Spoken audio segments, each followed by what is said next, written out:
¿Sabías que el promedio de vida en nuestro país es de 75 años y existen datos de que la mujer puede vivir hasta 6 años más? Aunque ese dato es un promedio, quien verdaderamente determina nuestro tiempo aquí es el alma. Hoy hablaré de la muerte y de verdad, con todo el respeto que le tengo a este tema y sin el afán de quitar una emoción tan humana como es la pérdida de un ser querido, me gustaría ayudarte a ver la muerte desde otra perspectiva.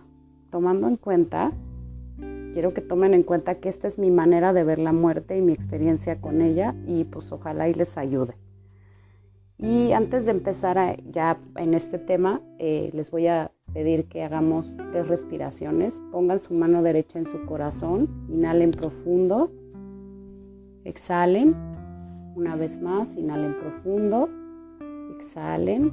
Vamos a hacerlo una última vez, inhalamos profundo y exhalamos. Y vamos a pedir que en esta plática podamos encontrar respuestas, podamos sentirnos mejor, el estar de una mejor manera con nosotros y con nuestra pérdida. Bueno, la muerte es una trascendencia para mí. Es como haber cumplido lo que venimos a hacer y continuar con lo que sigue.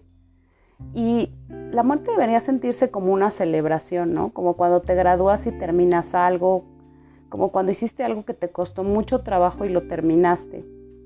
De hecho, y si analizas, existen muchos testimonios de personas que estuvieron cerca de la muerte y siempre ven una luz. O sea, todas las historias coinciden en que siempre hay una luz. Entonces, si estas personas han visto una luz es porque debe de haber una. Lo que quiero decir es que al trascender hay algo bueno esperando por nosotros y esa luz es la señal de que estaremos bien.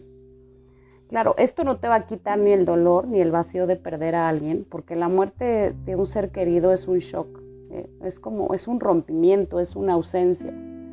Y el duelo puede ser distinto en cada persona. Para mí las etapas de duelo son así, literal como una montaña rusa, un licuado de emociones, como si alguien llegara y te revolviera por dentro. Por eso me gustaría que pudieras reconocer las etapas y saber en cuál estás. Y también que puedas saber que hay un punto donde estas etapas, estas emociones sanan, ¿no? Entonces, bueno, pues para mí la muerte todo empieza con una crisis, ¿no? Porque esta pérdida tiene un punto de partida, entrar en crisis. Cuando tú pierdes a alguien, todo se mueve, todo el mundo cambia. En ese momento, en ese segundo, en ese instante, es como si movieran toda tu vida, la pusieran de cabeza. Después de la etapa de crisis, que son como los primeros días de la pérdida, o cuando recibes la noticia, la siguiente etapa es la negación, ¿no? O sea, esta era mi favorita, debo de decir, y en algunos momentos la sigue siendo. Es como decir, como es una broma, o sea, estoy soñando, esto no es real, no está pasando, no es cierto que mi vida esté cambiando así, ¿no? Después de esta etapa, tenemos la etapa del enojo. Estamos súper frustrados, súper molestos. Estás enojado con Dios, estás enojado con la vida, te haces preguntas de por qué te está pasando esto, por qué perdiste a esta persona, qué hiciste mal, qué hizo mal la persona que se fue, por qué se fue, ¿no? O sea, es un enojo que yo llamaría más bien una frustración, ¿no? Al no poder hacer nada con él, o sea, tienes esta molestia de no poder resolver, de no poder hacer nada, no lo puedes solucionar, no lo puedes cambiar, ¿no? Después de esto entras en una depresión. Es una tristeza profunda, ¿no? Y ahí piensas que tu vida no va a poder ser igual, que si esta persona no estás completa, que no vas a ser feliz, que te hará falta en todos los momentos que vengan de tu vida. Yo creo que esta es la etapa más complicada, pero aún así creo que se tienen que dar el chance. O sea, es una etapa que no te puedes brincar. Tienes que vivirla, tienes que llorar, tienes que ponerte triste, porque al final, acuérdense que la emoción es un sentimiento. La emoción no son ustedes, la emoción no te define. O sea, tú no eres tristeza, es una emoción. Y aunque es una emoción sumamente incómoda, te tienes que permitir vivirla, porque de otra manera no va a sanar. Y después viene la etapa de la aceptación. esta es la etapa más sanadora, pero la verdad es que entre la depresión y la aceptación hay como una gran distancia que te hace sentir como que no vas a llegar a aceptar, ¿no? O sea, aceptamos que esa persona se fue, al final lo terminas aceptando. Sí hay una distancia muy larga entre la depresión y la aceptación, pero la aceptación también llega. Entonces empiezas a entender que tu vida sigue, ¿no? Porque si algo aprendí de la muerte es que la vida no se pausa y que aunque tú quieras frenar todo y no avanzar, no hay forma de que la corriente te lleva, ¿no? O sea, en la parte de aceptación también empiezas a darte cuenta que pues tal vez tienes una familia, tienes amigos, tienes hijos, tienes personas que te rodean que necesitan tenerte completo, ¿no? Entonces empiezas a aceptar que pues la otra persona no está, pero que pues tú tienes que seguir avanzando. Ahora, ¿qué pasa? Que si te das el permiso de vivir estas etapas, te vas a permitir sanar.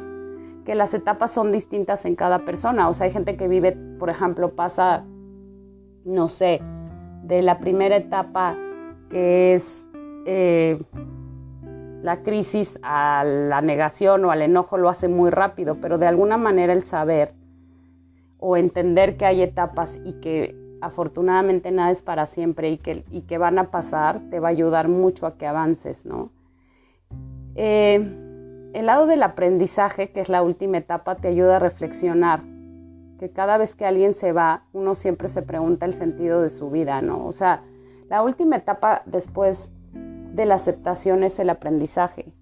Y yo creo que uno siempre como que cuando alguien se va, o sea, como que te preguntas muchas cosas, te haces consciente del tiempo y tu lugar aquí. O sea, te das cuenta que pues no eres inmortal, que tienes una fecha de caducidad.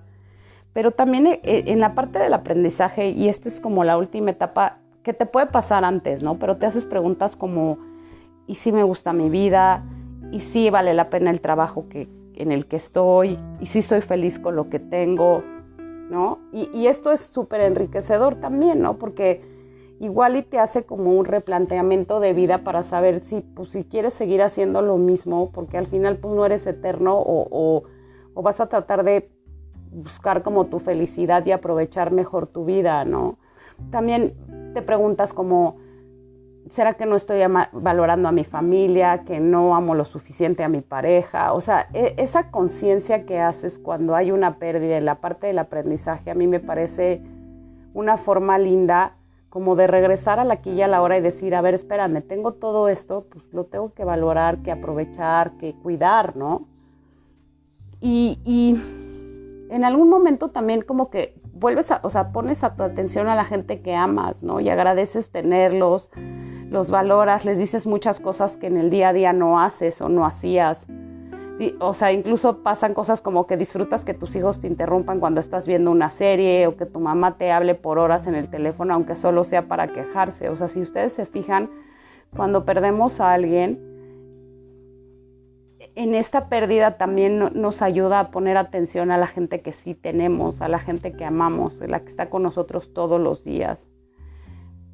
Yo hoy les digo que honremos a nuestros muertos, honremos nuestra vida y el seguir aquí. O sea, el que nos podamos levantar cada día, el tener a tanta gente valiosa a nuestro alrededor. Y la verdad es que si no te has ido o no nos hemos ido es porque seguro faltan cosas por vivir y experiencias que valen la pena. O sea, yo quiero que consideres que los lazos fuertes que haces en la tierra nunca se rompen y que al igual que nuestros seres queridos que ya trascendieron, nosotros también vamos a llegar a un punto en estar listos algún día para alcanzarlos, ¿no? Para unirnos a ellos. Porque si de algo estoy segura es que todos nos vamos a morir. Este tema es muy amplio, tiene muchos colores para mí, bueno, yo así lo veo como matices, o sea, el tema de la muerte es súper extenso.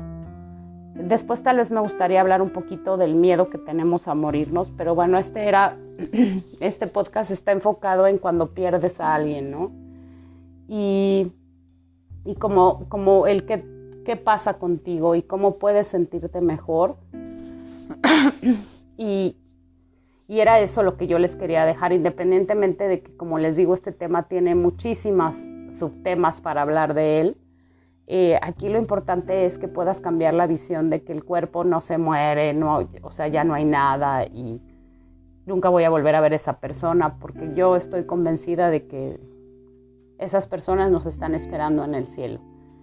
Y bueno, también nada más como para cerrar, acuérdense que también estas etapas son del duelo de la muerte, pero se pueden aplicar a una separación, un divorcio, una pérdida de trabajo, tal vez en una frecuencia diferente, pero cuando hay una pérdida de algo, el ser humano tiende a vivir estas etapas en algún punto, ¿no?